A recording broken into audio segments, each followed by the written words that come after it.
Hello friends, नमस्कार। आसंतु आज बनैबा कदली मंजार तैयारी बरा। कदली मंजार बरा कले बहुत टेस्ट लगी थाए। तो आसंतु मुझे मंजा को प्रथम काटी रखी छोट छोट करके सीझा आलू मु रखी नहीं। आपण अल्प सीझा आलू ने 3-4टी आलू सीझे ने अल्प मंजा छोट खंडे मंजा हेले भी चलो। जदि बहुत करुँच से अनुसार आलू पकेबे। तो ये सब को रखी इटा पियाज अदा रसुण आ सुखिला लंका बाटी रखी से पकेले बहुत टेस्ट लगी थाए। एबे गोटे कड़े नबा से मंजा को अल्प भाव में कषि नबा। जदि बड़ बड़ मंजा काटिबे आपण ताको सिझे पारिबे, किंतु अल्प तेल रे कषि नेले तार टेस्ट बहुत बढ़िया होता है। मंजा को आपण एमती हल्का लाल लाल हवा जाए भाजिबे, बेसी भी भाजिबेनी। तापरे चकटा होइतिबा आलू रे भजा मंजा को पकई देबे।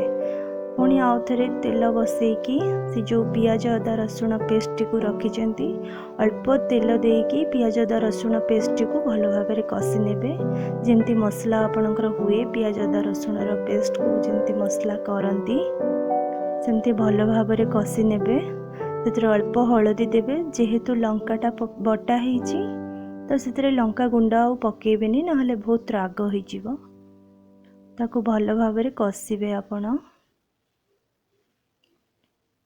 देखु एपटे लुण 1 स्पून देबे। मंजा और आलू को देखिकी आपण लुण पकेबे आवश्यक अनुसार। देखु एपटे आमर मसलाटी भल भाव में हो जाइछि, भल भाव में कषि हो गलानी। अल्प तेल देबे। एबे से मसलाटी को आलू आ मंजा जो रखीचे आम से पकेदबा।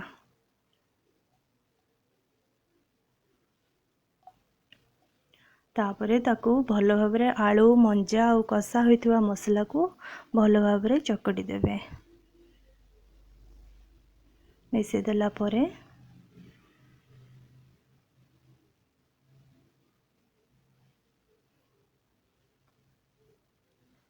तापरे गोटे तावा बसेबे।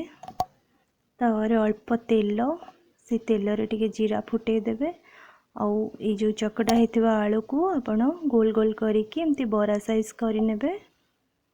जेमती एथिरे देखा जाइछि आपण जेमतिया भी साइज बनै परिबे। एटी देखंतु मु प्रथमे तेल पकई देली, अल्प तेल से टिके जीरा फुटई देली। आपण पुस्तक भी फुटई परिबे।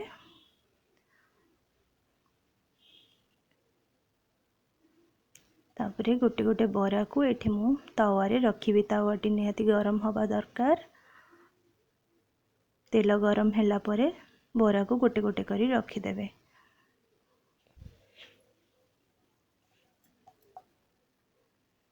तापरे एपट सेपट करिवे। हल्का ब्राउन हवा जाए भाजिबे, बेसी भी भाजिबेनी। लाल लाल हवा जाए ताको भाजिबे। बहुत बढ़िया गरम गरम खाइले बहुत क्रिस्पी होता है। थरे यहाँ को बहुत भल से बनातु। गरम गरम आपको भात रे खाई परिबे, आपण खाली भी खाई परिबे। हे गला प्रस्तुत हे गला कदली मंजारे तैयारी बरा। Thank you for watching.